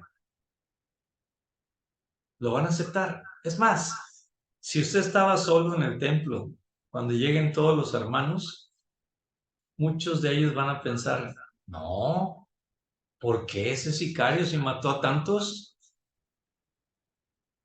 Bueno, nosotros vemos que en la cruz Jesucristo tuvo dos ladrones y uno de ellos se le dijo, hoy mismo estarás conmigo en el paraíso. O sea, en otras palabras, esta lectura de dar el denario no está hablando de injusticia con respecto a un pago, sino de la versatilidad de que la salvación es para todos los hombres, que la hermenéutica, la exégesis, es para descubrir toda la riqueza que nos da Dios para que llegue a la salvación de los hombres y que entonces deberíamos de estar gozosos de ¿qué? De que uno se arrepintió y alcanzó el cielo. Y no estar criticando por qué razón Dios permite que esa persona entre al cielo y entonces yo que toda mi vida me he pasado en la iglesia. Pero no estamos hablando de recompensa, estamos hablando de salvación. Y esto es importante. El primero que llegó temprano, ¿qué es lo que más les gusta hacer a ustedes en el trabajo?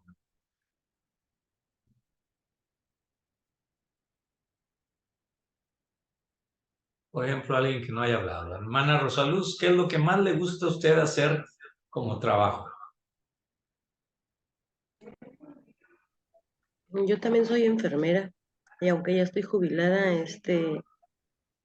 mi servicio es primero llegar y revisar que todo el personal estuviera completo, porque fui jefe de enfermeras. Ok. ¿Había algo que no le gustara hacer? Sí, cuando tenía que llamar la atención a alguien. Si durante un mes usted no tuvo que llamarle atención a nadie, pero usted dio indicaciones, aunque se quedara a doblar turno y no había ninguna queja, ¿usted cómo se sentía? Yo creo que bien, porque pues las personas empiezan a cumplir para lo que están contratados, sin que les tengan que decir cómo, porque ya lo saben. Muy bien, gracias. Y si la labor de un médico es salvar la vida, si de cada 10 enfermos que llegaran se curaran 10, ¿cómo se sentía la persona que estaba ahí? Yo pienso que feliz. No importa el tiempo que estuviera, porque estaba haciendo y gozándose de su trabajo y realizando aquello para lo cual era su vocación, su profesión y su elección. Entonces, en este caso particular, es realmente interesante ver cómo hay gente que no se goza con lo que está haciendo. Qué triste es esto. Que se queja mucho de todo lo que está haciendo y de los demás. Por eso quise hacer la interrupción. Ya vamos a concluir porque se van a quedar con esto. Mañana simplemente vamos a ver algunas dudas que tengan sobre su trabajo que van a presentar, pero esto me interesaba que lo viéramos porque les va a abrir la mente con respecto a lo que se tiene que hacer. Por ejemplo, la atenuación o litote es la negación. Esto es, seréis bautizados con el Espíritu Santo dentro de no muchos días, o sea, muy rápido. Y hay figuras compuestas como la alegoría, una sucesión de metáforas combinadas en forma de narración cuyo significado literal se prescinde. Su característica principal es la pluralidad de sus puntos de aplicación. Vamos a ver, además de pastor encontramos ovejas en Juan 10 del 7 al 18, rebaño, ladrones y bandidos, asalariado, y cada una de las cuales expresa figurativamente una realidad de diferente tipo. El pastor es Cristo, las ovejas sus discípulos, los ladrones y los asalariados los falsos guías religiosos del pueblo.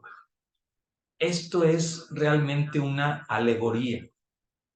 La fábula es una composición literaria en que por medio de una ficción se da una enseñanza moral. En ella intervienen seres inanimados o seres vivos.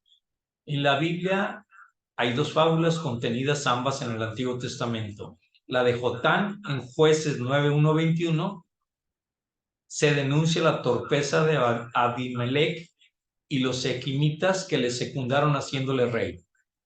Y la de Joás en Segunda de Reyes 14:9 en el sarcástico mensaje dirigido por el rey de Israel contra el arrogante Amasías, rey de Judá. Y es suficientemente iluminador porque la interpretación no presenta ninguna dificultad. Ya hay tipologías. En griego tipos deriva de la palabra tipo que aparece 14 veces en el Nuevo Testamento, que es una figura. Entonces hay tipos, determinados hechos, personas o cosas del Antiguo Testamento y hechos, personas o cosas antitipos del Nuevo Testamento. Para tener una idea correcta de esta parte de la hermenéutica y para hacer su uso adecuado, es tener estas condiciones. Tanto el tipo como el antitipo son realidades históricas que se corresponden sin forzarlos. En otras palabras, no podemos considerar la victoria de David sobre Goliat un acontecimiento, como tipo de valor cristiano, una cualidad moral. En cambio, entre la colocación de la serpiente de metal en lo alto de un palo en el desierto y la crucifixión de Jesús, sí existe una clara relación típica. El tipo y el antitipo tienen un punto de conexión, aunque en todos los demás puntos no se asemejen para nada. Jonás es el tipo de Cristo. pero la relación tipológica entre entre Noé y otro se establece únicamente la permanencia del profeta entre el vientre del pez por 3 días y 3 noches. Ahora, el tipo es perfectamente válido a pesar de que entre tantos otros aspectos, el rebelde, el racista, el irascible Jonás, nada tuviera en común con aquel que fue manso y humilde de corazón y amigo de pescadores. El tipo siempre tiene un carácter productivo y descriptivo. Es sombra de lo que ha de venir. O sea, por eso se dan cuenta, los tipos avalados por el Nuevo Testamento se refieren a lo más sobresaliente de la persona y la obra de Cristo. En todo tipo debe distinguirse lo verdaderamente típico de lo accesorio, o sea, lo principal de lo secundario. Uno de los 17 de los ejemplos más claros es el tabernáculo israelita, Hechos 8:5, Hebreos 8:5. Globalmente, al igual que algunos de los objetos en el contenido, es típico, pero ver en cada uno de los materiales, en cada una de las medidas y en cada uno de los colores, el tipo de alguna realidad superior sería meternos en muchos problemas. El punto es determinado por Dios mismo. Ahora, ¿qué clases de tipos hay? Tipos personales, como en el caso de Abraham. Tipos de materiales, el lugar santísimo. Tipos de animales, la sangre de los animales. Tipo institucional, el sábado es la figura de descanso eterno de los creyentes, la Pascua de la Cena del Señor. También hay acontecimientos de este mundo. El éxodo de los israelitas tiene un claro antitipo de la liberación del pecado por Cristo en cuanto creen en Él. Tipos y símbolos. Hay simbologías y hay dificultades en las simbologías. Clasificación de los símbolos. Objetos materiales. Hechos milagrosos. Elementos y visiones proféticas. Y hay una interpretación teológica para cada caso que nosotros tengamos que ver. Hasta aquí le voy a parar porque ya son las 9:28, pero hay principios básicos que los van a ir entendiendo ustedes poco a poco. No se trata de comerse todo el pastel, sino de ir comiendo poco a poco. Y hay aparentes contradicciones en la Biblia que aquí vienen. Hasta aquí, ¿hay algún comentario?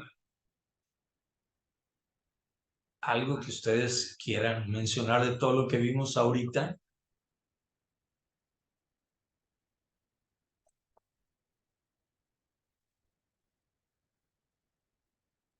¿O ya hasta miedo les da preguntar? A mí me llamó la atención, pastor, lo de la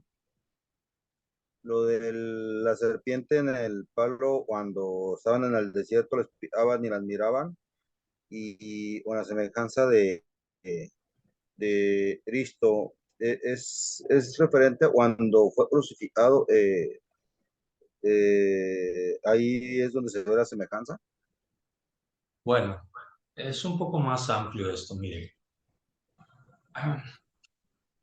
La serpiente o Netsuká que se ponía para verla era por una cuestión de fe.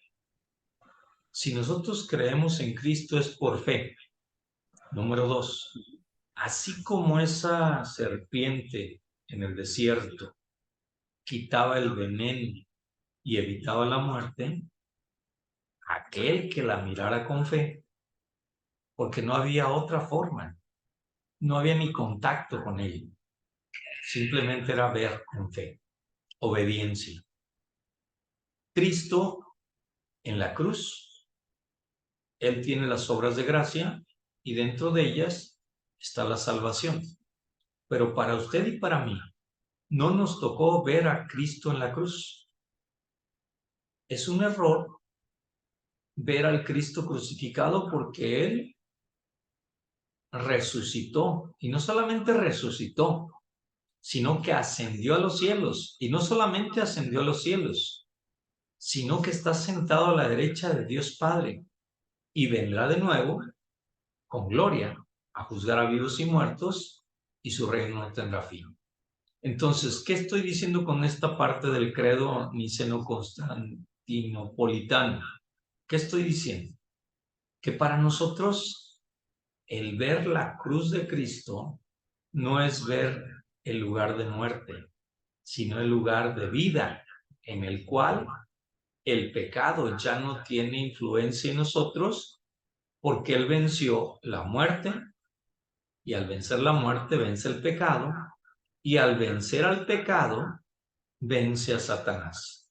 Estos tres conceptos que están en la cruz de Cristo, cuando dice, así como fue levantada esa serpiente ardiente en el desierto y con ellos se salvaron, hoy vemos que la atracción de Cristo ha sido de millones de millares de millares o de millones, como usted y como yo, que sin estar ahí hemos creído por fe en el único Salvador que tenemos. Entonces, la obra que hizo Cristo, el antitipo en la cruz de aquella serpiente que era el tipo de la muerte de cruz. Espero se entienda lo que es tipo y antitipo. Tipo es lo que ha de venir, antitipo es la consecución de aquello que se esperaba. Entonces, si Jonás es el tipo de Cristo, fue nada más por los 3 días y las 3 noches, no por el carácter de Jonás. Pero así podemos emular muchas cosas como Moisés, el libertador del pueblo de Israel, Cristo, el libertador del nuevo pueblo de Israel. Entonces tenemos muchas cosas que podemos ir aprendiendo que son fabulosas para comprender más profundamente la Biblia. Miren, voy a poner, dejen ver si está aquí, porque estaba yo tratando de que ustedes vieran lo que estuve bajando de mis discos duros para poderles enviar a ustedes en cuanto sea posible cómo realizarlo y qué tipos de cosas pueden ser útiles para ustedes. Dejen ver dónde lo puse. Porque quise poner todo aquello que les pueda ayudar como... Aquí está. Ahorita lo abro y ahorita lo veo. Todavía sigo buscando y poco a poco para que tengan ustedes una base de datos que puedan ir formando. Miren, voy a enviarles esto poco a poquito ahí por el WhatsApp de aquello que sea interesante para ustedes, que sea determinante también. Para este ejemplo, les prometo que entre hoy y mañana subo algunos y miren lo que van a ver ahorita. Por ejemplo, aquí viene ilustraciones sobre la historia.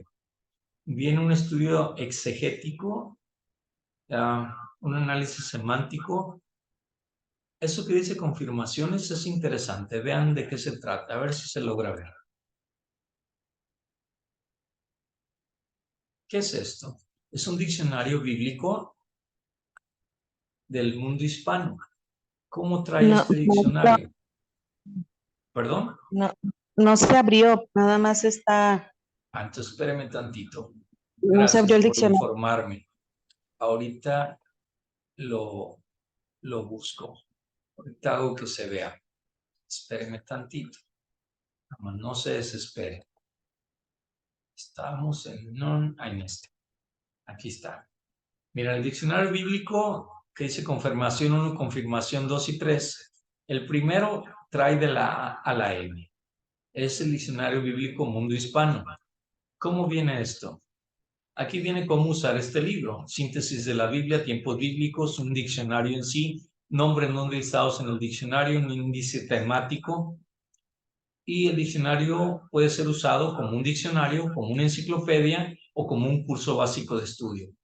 Y aquí viene también, por ejemplo, qué es la Biblia, cómo fue escrita la Biblia, los periodos, las tierras bíblicas, la gente de la Biblia. Viene todo esto, pero luego ya nos podemos ir directamente a la... Ahí viene Aarón. Dejen quitar esto que apareció aquí. Aarón. Significado incierto. Hijo mayor de Amram y Jocabed, de la tribu de Leví, y hermano de Moisés y María. Y ahí viene la cita bíblica donde aparece. Nació 3 años antes que Moisés y antes del edicto del faraón, en que mandó destruir a todos los varones recién nacidos. Su nombre aparece por primera vez en la... Viene todo, como ustedes ven, esto es fabuloso realmente. Les puede abrir la mente y muchas cosas más para que ustedes tengan algo. Por ejemplo, vamos a ver otro ejemplo.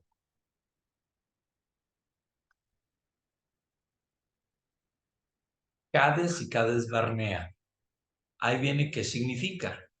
Y también Kedes de Kadesh, de Kadosh, es Kiduch, Kadesh y Kadosh. Cada cosa son diferentes, pero en todos ellos a ustedes les va a ser muy útil esto. Ahora, no es lo único que quiero enviarles. Estuve buscando en esta semana, en estos 2 días, algo que les sea útil. Aquí viene el Diccionario de las Religiones, Diccionario de Ética Teológica, un diccionario bíblico expositivo, un diccionario bíblico arqueológico, un diccionario teológico del Nuevo Testamento, y aquí también traemos un diccionario de los Salmos, un diccionario filosófico, un diccionario griego-español del Nuevo Testamento, un diccionario de protagonistas del mundo católico, un diccionario Strong de palabras originales. Dejen abrir este. O mejor nos vamos al B. Dejen salirme y abrir 2 de ellos para que vayan viendo algo que les puede ser útil. Algo que inclusive no solamente para esta clase, sino también para todo aquello que ustedes requieran. Por ejemplo, hay un glosario Holman de los términos bíblicos. Ahorita se los pongo, espérenme tantito.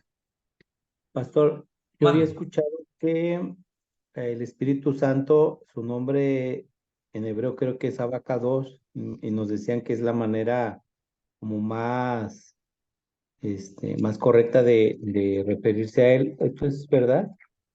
A ver, no entendí, perdón.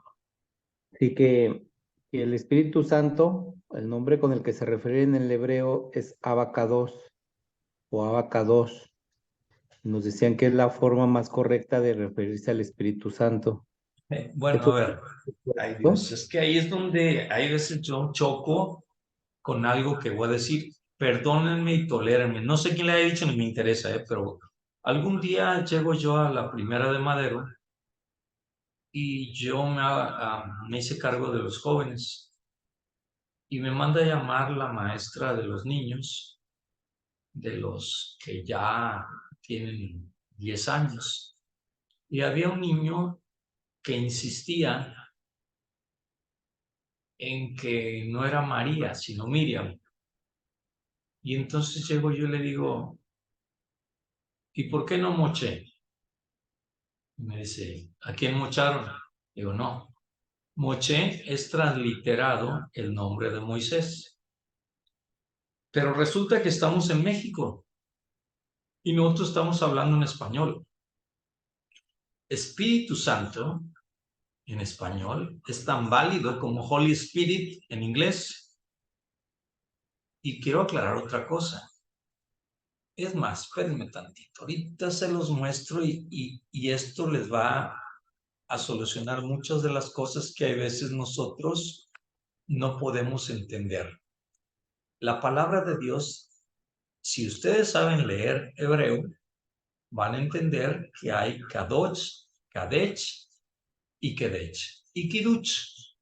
Cada uno de estos términos tiene que ver con el uso que le den. Por ejemplo, ¿quién es santo? ¿Quién es el único santo? Dios. Entonces, por eso es Kadosh, porque Él es el único santo.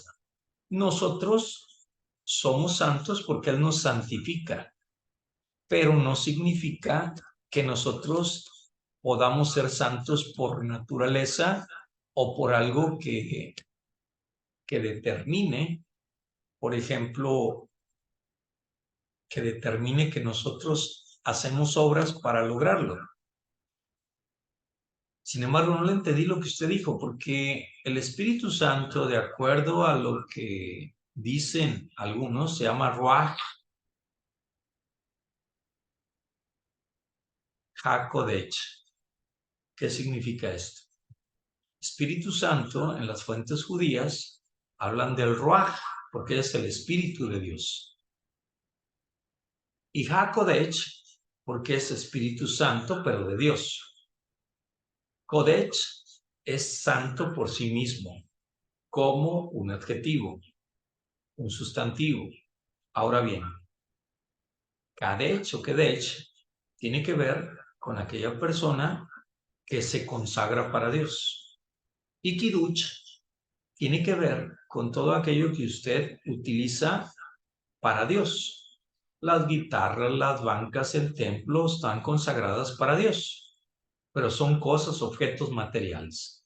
Entonces no quiero meterme en este asunto porque tendríamos que ir a conocer primeramente de dónde nace el término santo y por qué cuando dice la palabra de Dios santo, santo, santo, Kodesh, Kodesh, Kodesh,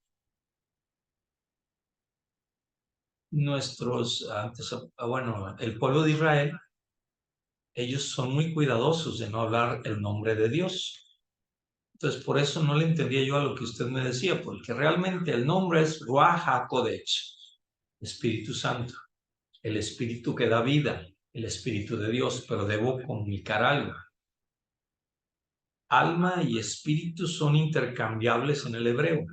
Nefesh es toda alma, todo cuerpo, todo espíritu que habita en la tierra.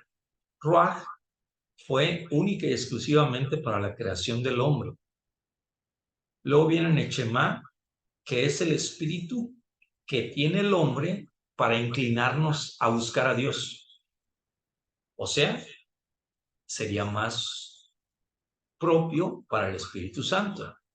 Y luego vienen dos de los aspectos más difíciles, que es el Ayuá y el Uá, que son dos de los términos que ellos utilizan para aquellos seres sobrenaturales que Dios utiliza para realizar obras milagrosas, maravillosas y sobrenaturales.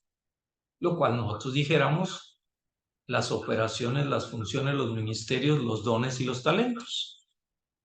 Pero como usted puede ver, no existe una palabra así tan clara, tan precisa, en el cual ofendamos a Dios o que digamos, esto tiene que ser más correcto que aquello, porque creo que nos equivocaríamos. Desde el principio nos equivocamos al decirle Dios, porque Él no tiene nombre. Él es el creador. Él es el todo. Él es el eterno. Entonces es muy difícil referirnos a Dios como iguales. Por eso cuando dicen las personas algo tan tajante se equivocan o muestran que tienen por descubrir muchas otras cosas todavía. Espero haya respondido porque no es sencilla esa pregunta, pero yo iba al punto de que quería abrir, antes de continuar, antes de que se me vaya más el tiempo, yo abrí del glosario y quiero abrirles un diccionario donde vienen todas las palabras. Déjenme ver si lo tengo aquí. Aquí está. En fin, voy a enviarles muchos materiales que a lo mejor ustedes me dicen, ¿yo para qué quiero tantas cosas? Ahorita, a lo mejor usted no lo necesita, pero tarde que temprano puede utilizarlo. Vamos a ver primero dónde quedó el Holman. Ahorita lo busco para que ustedes vean.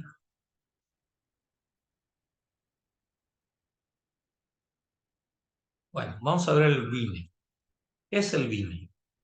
Es un diccionario expositivo de palabras del Antiguo y del Nuevo Testamento en una forma exhaustiva. Y ahí descubre las palabras el significado de más de 5.700 palabras bíblicas en su original griego o hebreo. Vamos a verlo. Por ejemplo, ya me voy a ir directo, déjenme brincarme todo esto, que ustedes lo pueden leer y es muy interesante, porque aquí ya viene alguna de las cosas como la que preguntaba usted, una transliteración castellana que es muy diferente a la transliteración inglesa o alemana o griega. Pero al final del tiempo, por ejemplo, la escritura hebraica en la Biblia, ahí nos dice cómo es. Y el primer elemento es el signo propio de la consonante. Algunos de estos signos son menos frecuentes y representan los sonidos de vocales. Estas letras son Aleph, que indica el sonido de la A en castellano. Waw, que es la U, el Yod, que es la I, etc. No es tan sencillo el aprender el hebreo. Tampoco es imposible, pero no era mi objetivo este. Yo lo que quiero es que vean de qué se trata esto. Por ejemplo, aceptar, ratzah, estar contento, ser favorecido, sentirse complacido, es un término común tanto en el hebreo bíblico como en el moderno. Se encuentra 60 veces aproximadamente en el texto del Antiguo Testamento. El primer ejemplo es 33:10. Pero aquí van a encontrar esas 5,700 palabras que les pueden ayudar. Lo importante es que viene primero en español, porque si les enseño el Strong, viene en griego o en hebreo y ya viene el nombre en español. Por ejemplo, altar, Mizbeach. Eso es lo que significa en hebreo. Este nombre tiene cognados en arameo, siriaco y arábigo, y en cada una de estas lenguas la raíz MDBJ, Mizbeach. Se encuentra 396 veces en el Antiguo Testamento, y aquí viene ya en cada uno de ellos una historia que les puede ser muy útil. Así como eso, vienen infinidad de palabras que les puede ayudar, que les puede servir. Por ejemplo, a ver si encuentro algo. Camino, derek, sendero, camino, vía pública. Y ahí viene de dónde sale. Es acádico y ugarítico. Fenicio, púnico, arábigo y arameo. Ahí viene la historia de todo lo que significa. Entonces, bueno, ¿qué es el glosario Holman que yo les hablaba? A ver si puedo. Aquí está. ¿Qué es un glosario? Es donde viene todas la exposición de las expresiones griegas y hebreas. Vamos a ir a ver una, por ejemplo. Aquí viene historias, viene el lenguaje. Aborrecer. Expresión hebrea, sané. Número de concordancia en el Strong, 8130. Ahorita les explico qué es eso. Y aquí viene, por ejemplo, nos dice, fíjense, me lo brinqué desgraciadamente, a ver.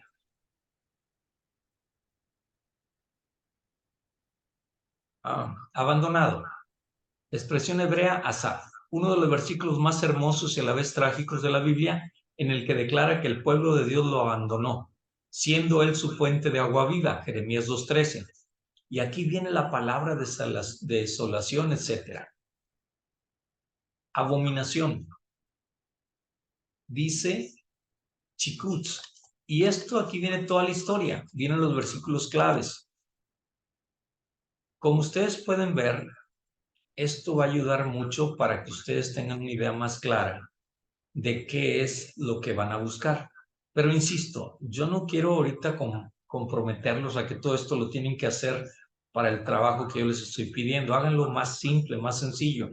Pero a largo plazo les va a ser muy útil tener muchos de estos diccionarios, muchas de estas cuestiones a la mano para poder utilizarlo en muchas de las enseñanzas que ustedes quieran ir creciendo.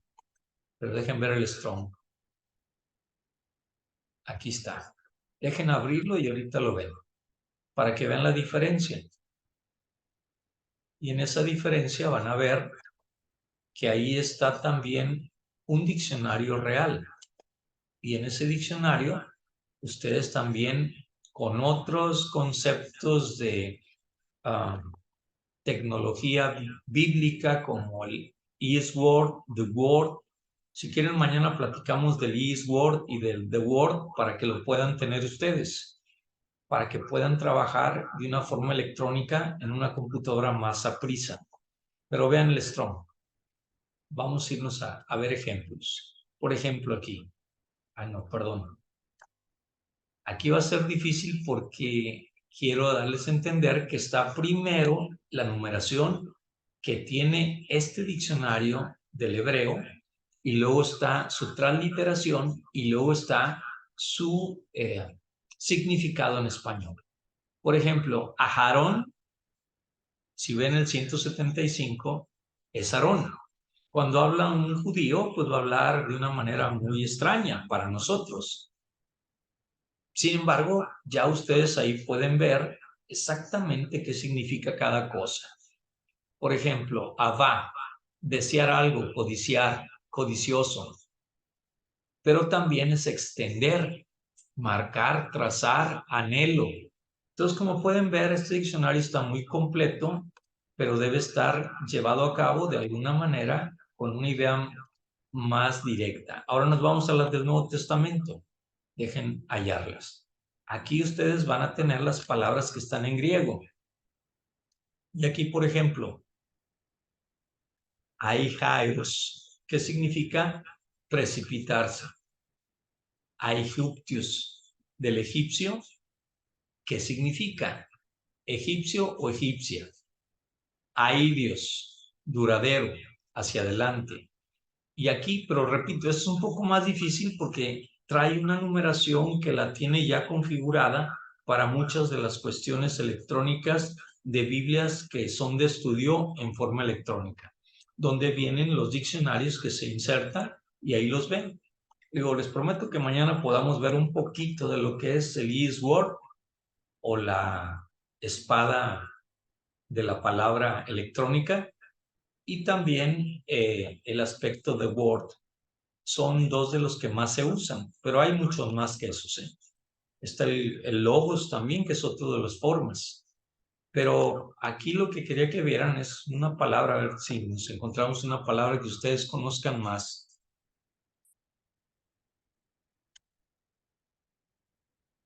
Como que esto es un poquito más complicado para ustedes hoy, pero ya cuando vayan avanzando les va a ser muy útil. Por ejemplo, ahí viene Benjamín, del origen hebreo Benjamín. Y ahí esa palabra nos debe llevar a entender qué significa. Pero aquí ya estamos en Beltión, que es un comparativo, un derivativo de mejor, pero velos es un proyectil, una lanza, una flecha. Ahí está algo que sí han conocido ustedes, Belzebú, que es estiércol, nombre de Satanás. Y esto, bueno, ya para retirarnos, porque ya casi son ¿las qué? Las 10, ¿verdad? Espero esto también les sea útil. Hoy me dediqué a buscar esto para tenerlo y podérselos presentar y que ustedes lo vayan teniendo como un acervo más. ¿Algún comentario antes de despedirnos? Pues nada más agradecerle mucho, hermano, por compartirnos todo esto y si nos lo puede enviar, pues muchísimo mejor. Gracias. No, esa es mi idea. Mi idea es que ustedes vayan acumulando materiales que sean útiles, repito, para toda su vida ministerial, para que puedan ustedes tener más confianza en lo que están haciendo. Hay veces es más complicado tener tanto material, pero vale la pena irlo almacenando y ya después servirá para algo mejor. Pues vamos a despedirnos entonces. ¿Qué le parece, hermana Gris, si nos despide? Amén. Buen Dios y Padre Santo, te damos gracias, Señor Jesús, porque en esta noche, Señor, hemos podido, Señor, concluir esta clase, Señor, con conocimiento, Señor, que nos ha compartido nuestro hermano. Te pido, Padre Santo, que bendigas a cada uno de mis hermanos, donde estén ellos en cada ciudad, Padre Santo. Te pido, Señor Jesús, que nos bendigas a cada uno y que esta noche, Señor, sea placentera y de descanso para nuestro cuerpo. Te pido, Padre Santo, que siempre nos des sabiduría y entendimiento, Señor, para continuar haciendo tu voluntad siempre, Señor. Gracias por el maestro, Señor, que nos ha expuesto ahora, Señor, en esta clase.